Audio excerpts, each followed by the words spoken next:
केरला की मिट्टी, इस मिट्टी ने ऐसी अनेक संतानें देश को दी है जिन्होंने भारत की बौद्धिक और सामाजिक चेतना को समृद्ध किया है।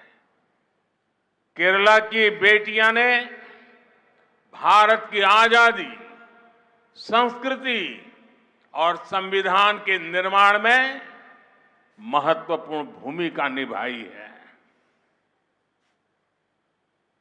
एवी कट्टीमालु अम्मा, अकम्मा चेरियन, रोसम्मा पनूस जैसी वीरांगनाओं ने स्वतंत्रता आंदोलन को नई ऊर्जा दी।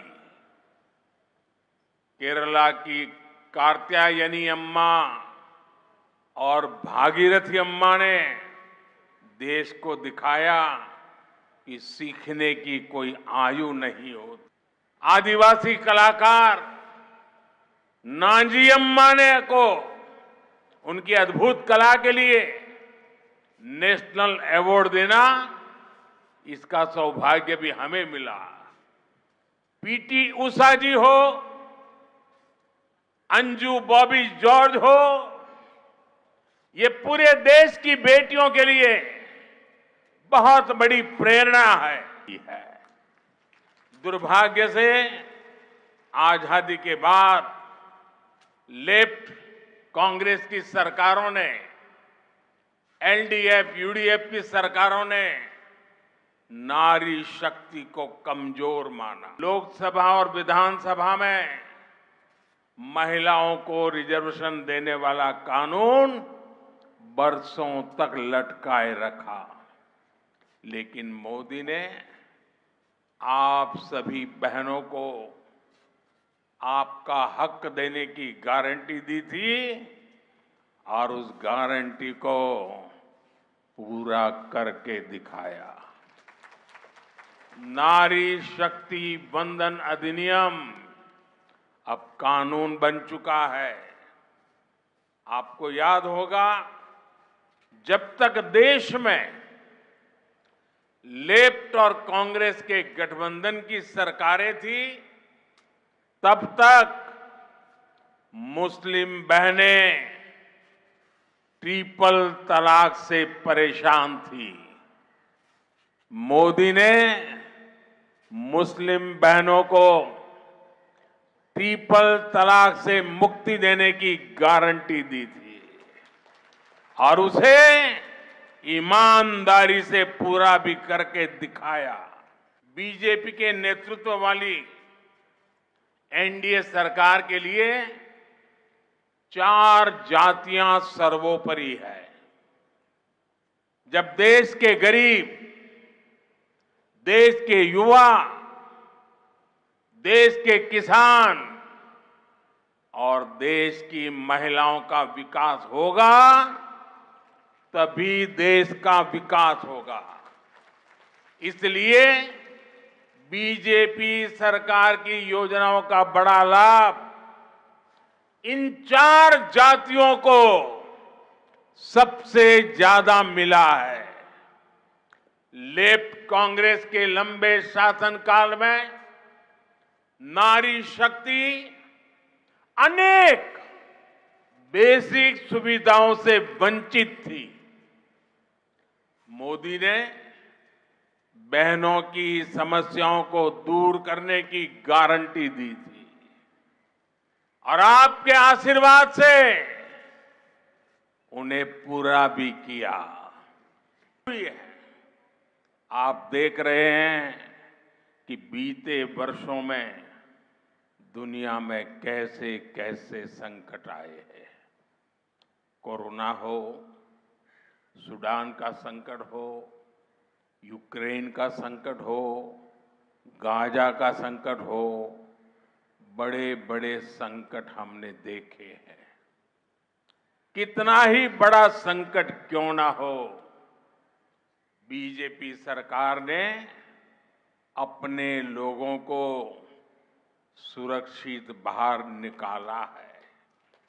जब केरला की नर्सेस इराक में फंसी थी, तो ये बीजेपी सरकार थी जो उन्हें सुरक्षित निकाल करके बाहर निकालकर केरला वापस लाई।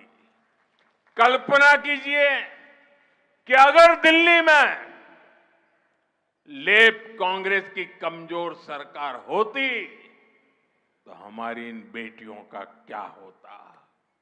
ये मोदी की गारंटी है कि दुनिया में कहीं भी संकट चाहे कितना भी बड़ा क्यों न हो, हर भारतीय की सुरक्षा की जाएगी।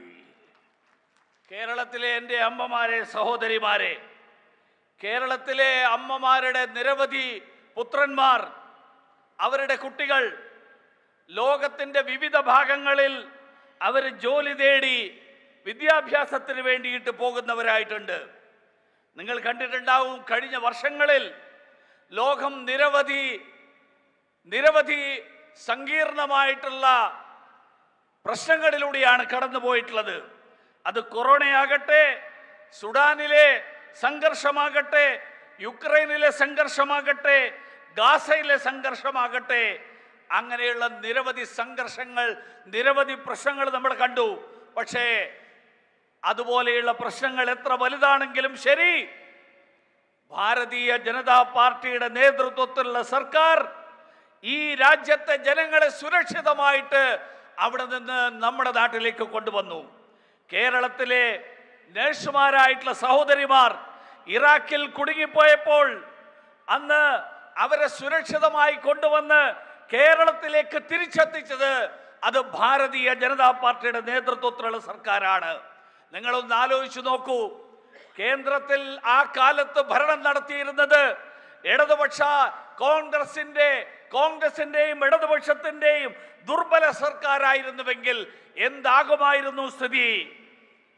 ഇന്ന് ലോകത്തിൽ എവിടെയാണെങ്കിലും, ഏത് തരത്തിലുള്ള പ്രശ്നമാണെങ്കിലും, എത്ര സങ്കീർണമായിട്ടുള്ള പ്രശ്നമാണെങ്കിലും അവരെ എല്ലാവരെയും സുരക്ഷിതമായി ഈ നാട്ടിലെത്തിക്കാൻ കഴിയും. കാരണം ആ കാര്യത്തിൽ മോദിയുടെ ഗ്യാരണ്ടി ഉണ്ട്, ഈ നാട്ടിലെ മുഴുവൻ ആളുകളെയും സുരക്ഷിതമായിട്ട് എത്തിക്കുമെന്ന്. കേരളത്തിലെ എൻ്റെ അമ്മമാരെ സഹോദരിമാരെ, केरला में लंबे समय से लेफ्ट और कांग्रेस पक्ष और विपक्ष का ढोंग रचते रहे हैं, जबकि ये हमेशा से एक ही थे। ये सिर्फ नाम के लिए दो पार्टियां हैं। केरला में करप्शन हो, क्राइम हो या परिवारवाद, ये दोनों सब कुछ मिलकर के करते हैं।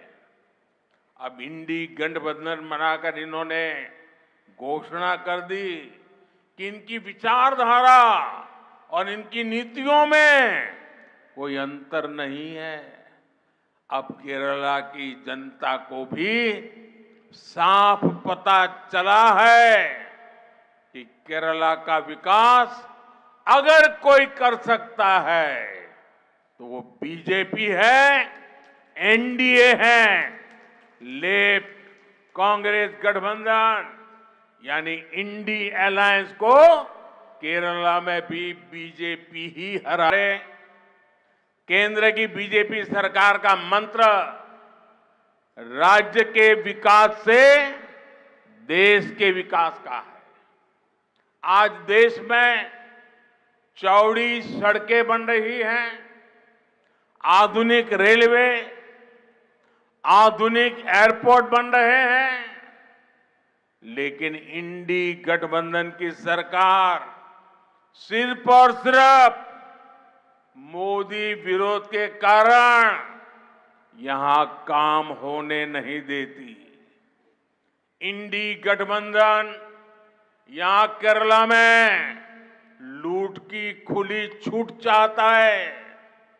यहां गोल्ड की स्मगलिंग को लेकर जो खेल चलता है, जिन दफ्तरों से चलता है, वो किसी से छिपा नहीं है। ये लोग चाहते हैं कि केंद्र सरकार गरीबों के लिए, यहां के इंफ्रास्ट्रक्चर के लिए जो फंड देती है उसके बारे में पूछताछ ही न हो। इसलिए ये केंद्र की हर योजना पर अड़ंगे लगाते हैं। इंडी गठबंधन को सिर्फ एक ही काम आता है। इंडी गठबंधन हमारी आस्था पर चोट करता है। इन्होंने मंदिरों को, हमारे त्योहारों को भी लूट का माध्यम बना दिया है। त्रिशूलपुरम के साथ जिस प्रकार की राजनीति की जा रही है वो दुर्भाग्यपूर्ण है। सबरीमाला में भी जिस प्रकार की अव्यवस्था सामने आई है उससे भी श्रद्धालुओं को बहुत असुविधा आई है। ये यहां की राज्य सरकार की अक्षमता का प्रमाण है। കേരളത്തിലെ എൻ്റെ സഹോദരി സഹോദരന്മാരെ, എൻ്റെ അമ്മമാരെ,